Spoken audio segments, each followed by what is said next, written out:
اعوذ باللہ من الشیطان اللعین الرجیم بسم اللہ الرحمن الرحیم وصلی اللہ علی محمد وآل بیتہ الطیبین الطاہرین المعصومین۔ وہ افراد کی جو پہلی بار خمس نکالنا چاہتے ہیں، ان کے خمس نکالنے کا طریقہ کیا ہے؟ وہ افراد کے جو پہلی بار خمس نکالنا چاہتے ہیں ان کی بنیادی طور پر دو قسمیں ہیں۔ وہ افراد جن کا کوئی پیشہ وغیرہ نہیں ہے، یعنی ان کی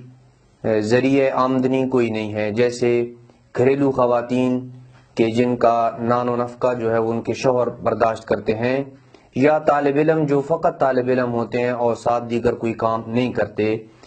ان سے ملتے جلتے وہ افراد کے جن کا کوئی پیشہ نہیں ہوتا ہے، یہ وہ افراد اپنے خمس کا حساب اس طرح کریں گے کہ ولادت سے لے کر اب تک، یعنی جب وہ خمس حساب کرنا چاہ رہے ہوں گے اس وقت تک، ولادت سے لے کر، چاہے اس شخص کی عمر 10 سال ہے، 20 ہے، 30 ہے، 40 ہے، 50 جتنی بھی ہے، ولادت سے لے کر خمس نکالنے کی تاریخ تک ان تمام چیزوں کو وہ شمار کریں گے اور یہ دیکھیں گے کہ وہ چیز کیسے اس کی ملکیت میں آئی اور کس وقت ان افراد نے ان چیزوں کو خرچ کیا اور اپنے ضروری استعمال میں لایا۔ اس کے بعد وہ اپنے مال و متاع کو دو حصوں میں تقسیم کریں گے۔ وہ چیزیں کہ جو انہوں نے قرض کے ذریعے خریدیں اور ان کی ملکیت میں آئیں،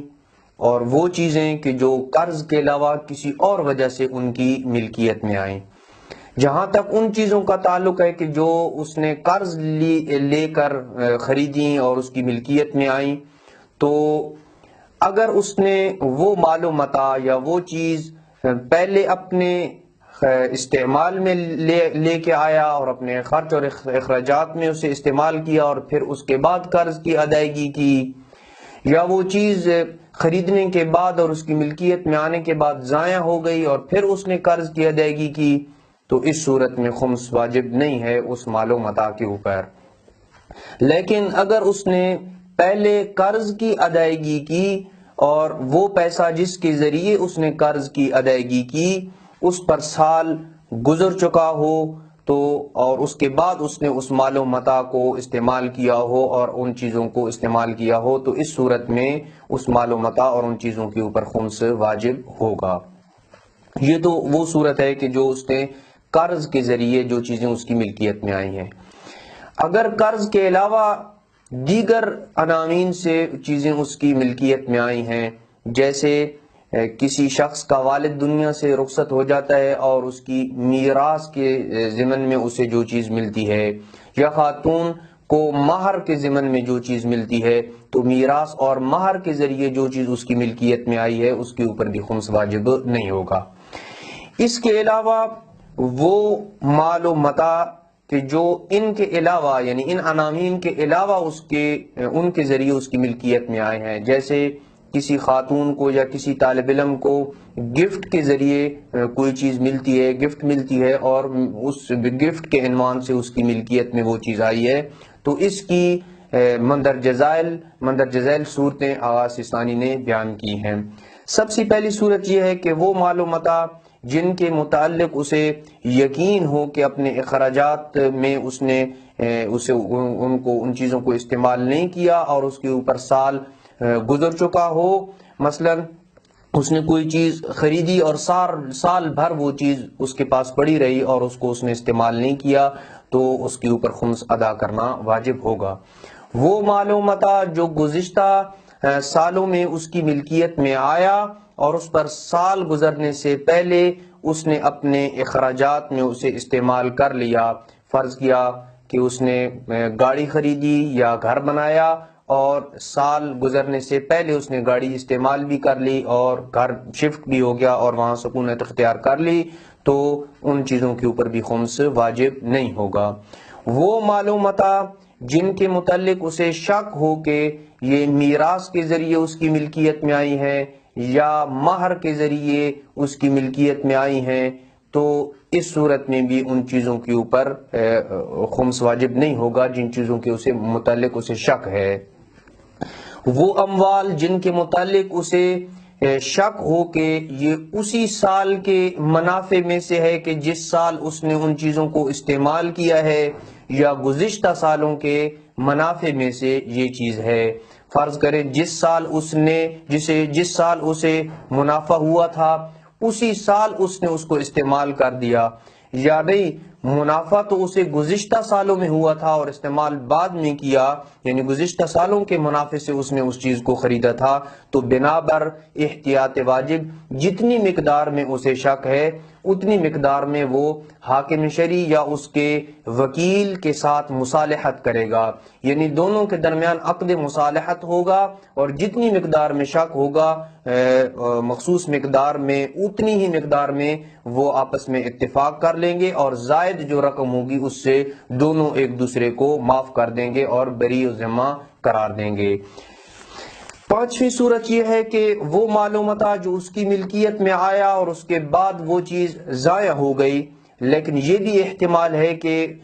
وہ چیز اس نے اپنے ضروری استعمال کے علاوہ کسی اور چیز میں، کسی اور مصرف میں اس کو ضائع کیا ہو، تو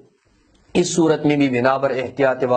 واجب جتنی مقدار میں اس کو مصالحت کا احتمال ہے اتنی مقدار میں وہ اپنے مجتہد یا اس کے وکیل کے ساتھ مصالحت کرے گا، جس کا ذکر گزشتہ شق میں اور صورت میں بیان ہو چکا ہے۔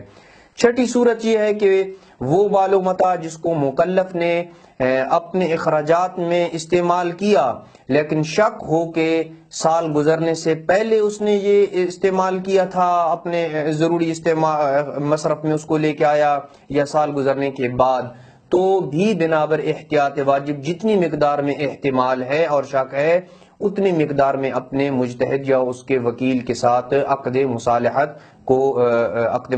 کرے گا۔ ساتویں اور آخری صورت یہ ہے کہ وہ مال و متاع جن کے متعلق اسے شک ہو کہ اس پر سال گزرا ہے یا نہیں ہے، تو بنا بر احتیاط واجب جتنی مقدار میں اس کو احتمال ہے اتنی مقدار میں وہ اپنے مجتہد یا اس کے وکیل کے ساتھ عقد مصالحت کرے گا۔ یہ وہ پہلی قسم کے افراد ہیں کہ جن کا کوئی پیشہ نہیں ہے، جیسے گھریلو خواتین ہیں یا طالب علم ہیں۔ دوسری قسم میں وہ افراد آتے ہیں کہ جن کا کوئی مستقل پیشہ ہوتا ہے، جیسے ملازم پیشہ افراد ہیں، یا بزنس مین ہیں، یا مزدور ہیں، یا کسان ہے، یا اس کے ضمن میں ہر وہ افراد کے جن کا کوئی مستقل پیشہ ہے۔ بنیادی طور پر ان افراد کے خمس نکالنے کی جو طریقہ ہے وہ یہ ہے کہ یہ اپنی زندگی کو دو حصوں میں تقسیم کریں گے، ولادت سے لے کر کام کاج کا مرحلہ، یعنی مستقل پیشہ اختیار کرنے سے پہلے کا مرحلہ، اور پیشے اختیار کرنے سے لے کر خمس نکالنے تک کا مرحلہ۔ جہاں تک پہلے مرحلے کا تعلق ہے کہ وہ افراد کے جو ملازم پیشہ افراد ہیں، یا بزنس مین ہیں، یا مزدور ہیں، یا ملازم پیشہ افراد ہیں، تو یہ اپنے خمس کا حساب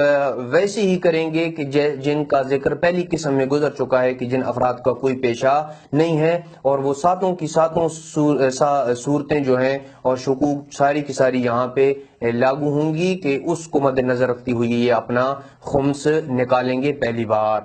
دوسرا مرحلہ یہ ہے کہ ملازمت کے بعد کا مرحلہ اور اب تک کا مرحلہ، یعنی جب وہ خمس نکال رہا ہے، تو اس مرحلے میں سب سے پہلے اسے اپنے خمس کی تاریخ کو معین کرنا ضروری ہے۔